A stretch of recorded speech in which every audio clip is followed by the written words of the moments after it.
សួស្តីបងប្អូនអរគ្នាបាទសម្រាប់សប្តាហ៍ថ្ងៃសៅរ៍អាទិត្យនេះយើងបានចេញទ្រីបពីបងប្អូនអរគ្នាយើងចេញទ្រីបឡានម្ដងបាទនិយាយលេងបងប្អូនអរគ្នានេះជាទីតាំងមួយកន្លែងដែលស្ថិតទៅតាមដោយផ្លូវទៅកាន់ខាងខេត្តព្រះវិហារទៅកាន់ស្រុកក៏ដូចជា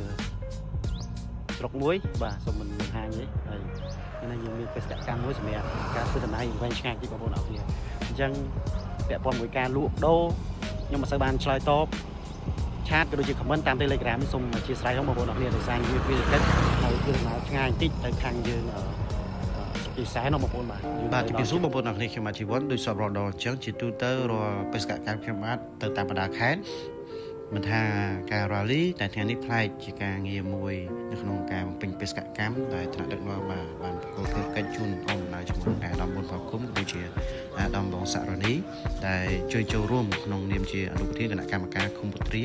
ដែលមានកិត្តិយសបានអញ្ជើញចូលរួមផងដែរដើម្បីចូលរួមជាអធិបតីក្នុងកិច្ចប្រជុំផ្សព្វផ្សាយសេចក្តីសម្រេចស្តីពីផែនការឈ្មោះទៅកាន់ការបោះឆ្នោតជ្រើសរើសឃុំប្រឹក្សាឃុំសង្កាត់អាណត្តិទី6ឆ្នាំ2027របស់គណៈកម្មាធិការគណៈបកប្រជាជនកម្ពុជា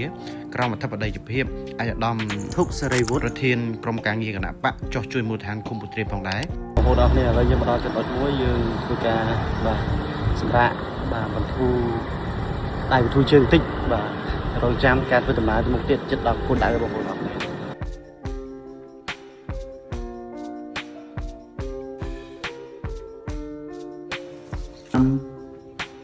8ខែនិង20ថ្ងៃគឺបានការរើបំរាស់ពីសម្ដេចតេជោ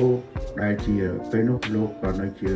កងរំដោះផ្នែកផងដែរប៉ុន្តែលោកបានជិះចាប់3នាក់ស្រី1នាក់បាទអរគុណ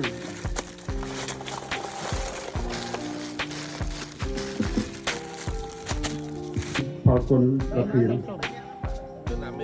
ហើយក៏ដំសក្តានី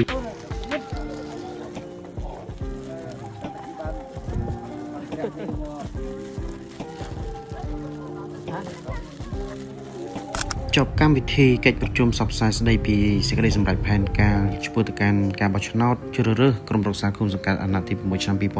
2027របស់គណៈកម្មាធិការគណៈបកប្រជាជនកម្ពុជារួចក៏យើងបន្តដំណើរទៅទៀតចូលរួមក្នុងកម្មវិធីអមដំណើរគណៈអបខេត្តព្រះវិហារអាដាមគឹមរិទ្ធី